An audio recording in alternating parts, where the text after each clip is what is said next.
Hi everyone, you're welcome back to my channel. Yay! Today I'll be talking about a topic that will interest you. That is how to start a YouTube channel for fashion designers. I know that as a fashion designer, you may either open a sewing tutorial channel or fashion business channel or bidding channel or any other branch of fashion designing that you want to focus on. But we'll be focusing most of our energy on telling you how, what, and why maybe you should create a sewing tutorial YouTube channel.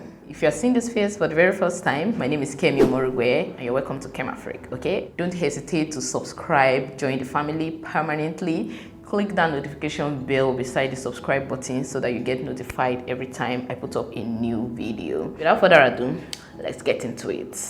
The process of starting a fashion designing or sewing tutorial YouTube channel is not any different from any other channel.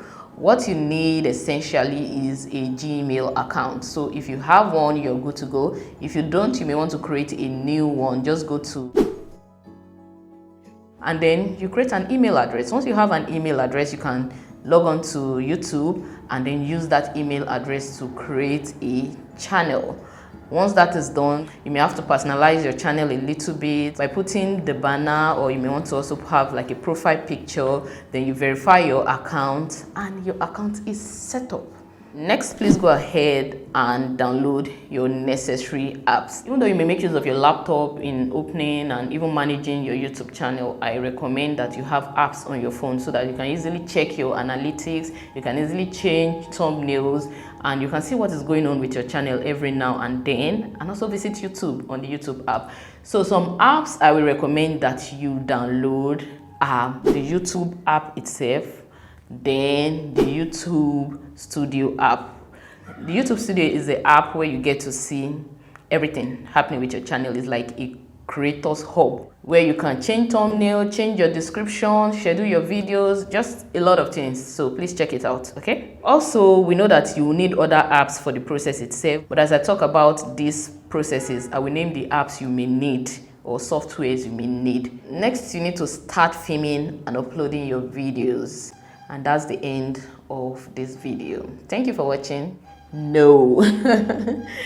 But like I said, you need to start filming and uploading your videos, okay?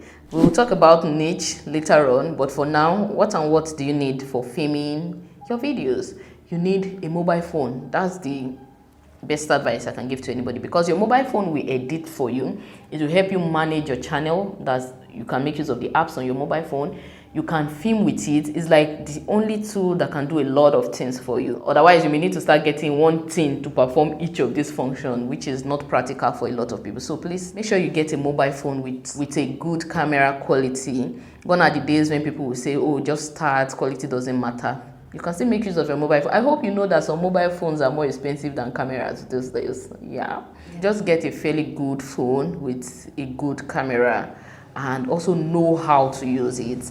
I started this channel using my Infinix phone, Infinix Note 5, then I move on to Note 6. I still have the Note 6 till today. And sometimes if I have somebody else editing for me, I still edit on my Infinix Note 6. So you really don't have any excuse. Most mid-range phones these days, they come with better cameras than that phone. But what I did then that still made my videos okay, even though the camera that came with the phone itself wasn't great, was that I downloaded an app called Open Camera. So that allowed me to lock my focus, lock exposure every time I'm filming. So you know when you start filming and you're seeing the whole video turning dark and then turning bright at some point, it will just show that you're an amateur. So yeah, know how to use your phone camera. Learn. If necessary, go for a course that will teach you how. Once you have logged in your phone, I believe that most other things, when it comes to gears, you can substitute for it.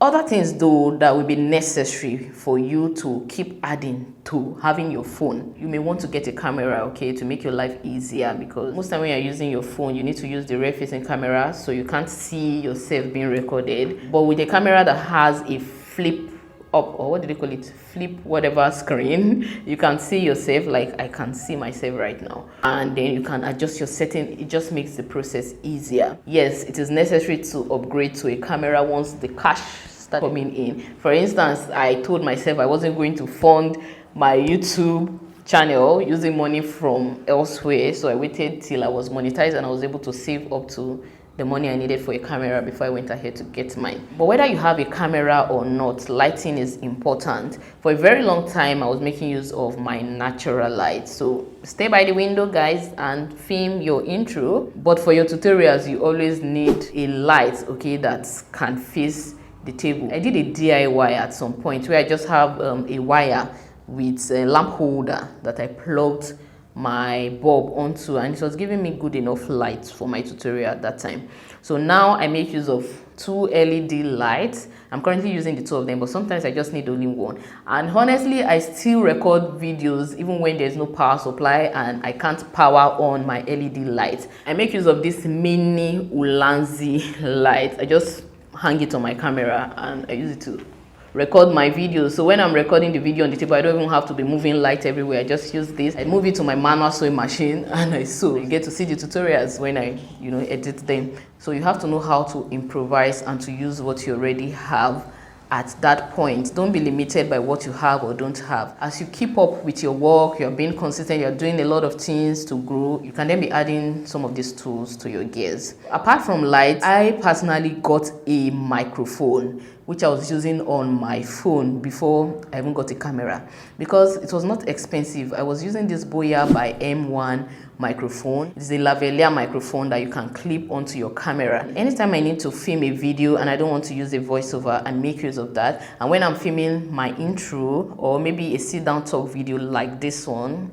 it was serving me. I can still use it till date. I still have it till date, even though I don't use it often again. It's just more like a backup for me right now. In as much as you want a great video quality, your audio is equally important. That is the first thing you should get after having a phone. Before you even think of camera, please get a microphone. It will level up your work. If you don't have a microphone, there's a way around it, guys. Make use of voiceovers. Yes, by the time you're recording your tutorial, there's no need to talk because you know you're not going to use the audio. Even your intro, everything, just record it without any audio. When you're editing, stay in a room that is soundproof, kind of, not soundproof, that is cushioned, kind of. I personally make use of my bedroom for voiceovers. Why? Because we have a rug on the floor, there are curtains, then the mattress is there to help me reduce the echo that comes out. You may be hearing some echoes here because this place is filled with hard wood, hard wall and all of that. Just put your phone not close to your mouth, just slightly away from it and project, okay? Your audio will come out great like that. I did this for years and I still do it. Anytime I'm editing with my phone, I don't need a microphone for it. When I'm editing with my laptop, I can't try the same thing. I need to connect a microphone to my laptop for my voiceovers to come out crisp and clear. But for your phone, you don't need it. So that's the way to get out of getting a microphone. Another thing that is necessary is a tripod. Go and buy a tripod. Yeah? One, you need tripod for videos like this. Secondly, when you're filming tutorial and you're making use of table, or even if you're cutting on the floor, you need a tripod that can help you turn your phone or turn your camera towards the table. I actually reviewed a tripod on my other channel. You may check it out. I bought one of it recently, less than 20K actually. I bought another one of that same tripod because I needed an additional one. So you can check it out. I'll drop the link in the description box. Another thing you may need for your channel, this is not for tutorials though, but you may find it necessary for intros, is your background. You don't need to do much actually. You can have a plain background, you can have your shelf behind you, you can have a table behind you, but I will recommend that you make it related to your niche. So let's say you are filming sewing tutorials, you can have like a sewing machine somewhere, you can see that body form there. By the time anybody clicks on this video, you understand that, okay, this is related to sewing. Sometimes I allow that sewing machine in that corner, which you may not be seeing right now, to show in my video frame. It's just my way of personalizing the background. That's another thing you should put into consideration. We know that for a sewing tutorial channel, it doesn't stop with gears. It doesn't stop with having camera, light, and all of that. You need sewing tools that you can work with. The first on my list is a sewing machine. To me, if you have a sewing machine, you can do a lot of things. when it comes to content creation. If you have a sewing machine, you can improvise on the table. You can cut on the floor. I've seen people cut on the floor. As long as your content is good, you get every other thing right. If it's that floor that is the problem, people will watch your tutorial. That's a good thing when it comes to sewing. Most time people want to learn and they like to learn for free. Even if your production is not perfect, you don't have the perfect tools, people will bypass that for good quality content. So sewing machine, number one. The second sewing tool you will need is your table. Okay, I have one right here and it has a lot of stuff. It has a lot of stuff right now, but this is where I cut my fabric. This is where I show you what I'm doing on my fabric. Get a table that won't break your back. Depending on your height, a table that will allow you stand straight while cutting. That should be your guide when it comes to height. Don't get a table that will require slouching all the time. It may begin to affect your back. You can also get a stool to go with that so that you can sit down and relax and create your content without stress. You'll be able to do more and you'll be more productive that way. I won't go into other things as such when it comes to sewing tools, because if you are creating a sewing tutorial channel, I want to assume that you have your other tools, okay, other things that you need for sewing, your curved rulers, maybe a tracing wheel, your needles, anything that you need to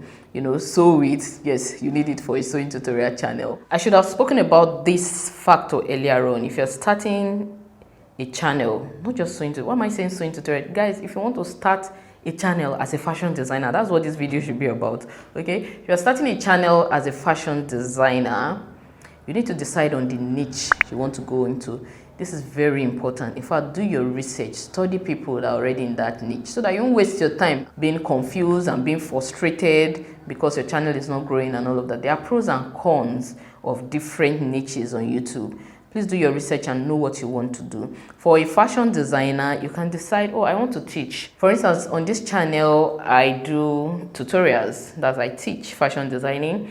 I do fashion business talks like this, and also I used to do vlogs. Okay, let's just say I do vlogs. I do vlogs, but I have reduced that a bit, and there's a reason for that. That's why I said depending on the niche you are going into. Before I go on, if you're confused about whether to open a sewing tutorial channel or a vlogging channel, I will make a separate video on that, and I will link it up above and in the description box. I struggle to say that, so that you can check it out and clear your confusion, see the pros and cons of each one of them, because they do have different pros and cons.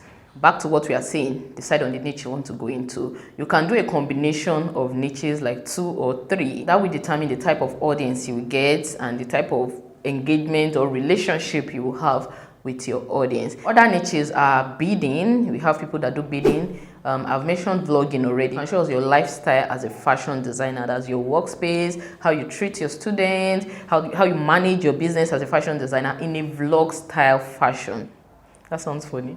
In a vlog style way. I don't want to use fashion. You understand what I mean? You can also start a styling channel where you style different pieces or teach us how to style different pieces and so on and so forth. In fact, there are niches that I have not thought of that may come to your mind to do. In all of these, I will recommend that you do something that you love.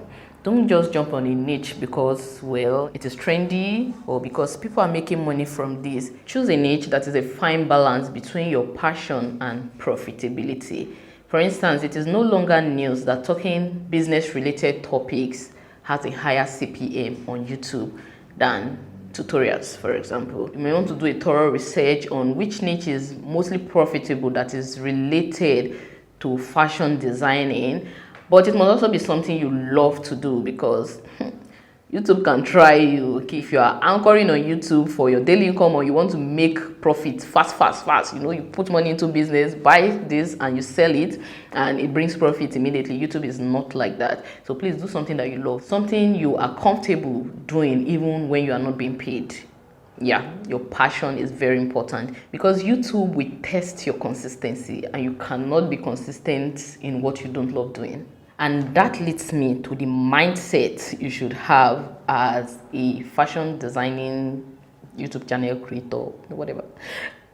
Okay, scratch that. That leads me to the mindset you should have as a fashion designer on YouTube, or in fact as a creator, let's leave it, as a creator on YouTube, there are some mindset shifts you should have that will help you ensure that you don't get frustrated in the process. In fact, I showed a video on this channel a while back where I showed you how much I made in my first year of being monetized. Guys, it was a sorry sight. Imagine earning that little in a year time. But what kept me going was my passion for the craft, what I'm doing. I love YouTube a lot. You may want to check out that video. I'll link it up above and in the description box. And please don't get distracted by all these videos I'm linking, okay? You can watch this, then later you go and watch those ones, Biko. Back to the mindset I was talking about.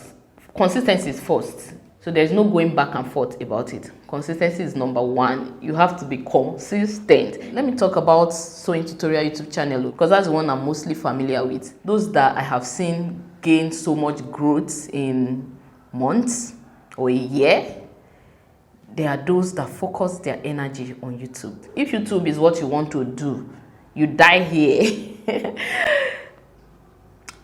Be consistent and focus all your energy on it. You gain growth, you gain momentum. You can then add other things to it. I've seen people that cut on a rough table. You know, the sewing space is not aesthetically pleasing. And I mentioned earlier on about people cutting on the floor, people using their regular manual machines and all of that. But do it consistently. Let us see a tutorial from you 2-3 times in a week. There are people that upload like every 2 days. They will grow whether the video quality is good or not. They will grow. That's how much consistency matters on this platform. Consistency is somehow related to focus. So focus is the other thing. According to Think Media, focus is follow. I don't know if it originated from Think Media or they also posted it from someone else. But focus is follow one course until successful. Focus your energy on this course, then when it's successful you can do other things. If you don't focus your energy on something, you really don't have right to complain that it is not growing. You don't have the right. What gives you the right?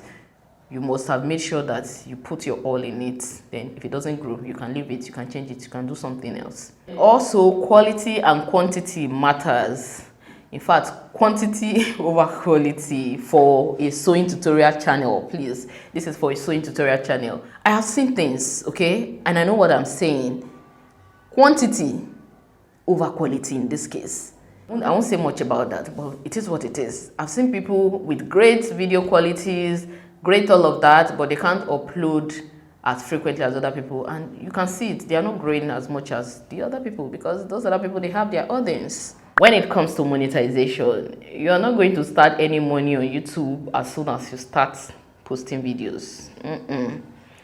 You are going to work for free for a while before you start earning money. So if what you're looking for is a get-rich-quick scheme, maybe you're not even looking for a get-rich-quick scheme. You're just looking for regular business that you can see your profits as soon as you start investing. Please, YouTube is not for you. YouTube requires you to work for free for a while and then you can get monetized. Now, here are the requirements for monetization. You need to have at least 1,000 subscribers on your channel. So you know what that means? 1,000 persons must have enjoyed your video enough to subscribe to your channel. Secondly, you need to have 4,000 watch hours within the last 1 year. Not since you created the channel, but in the past 1 year. And once you get monetized, it does not mean that you start earning big money. I already told you guys about the video where I mentioned, where I analyzed how much I was paid in the first 1 year. Guys, a rich May person stopped this work.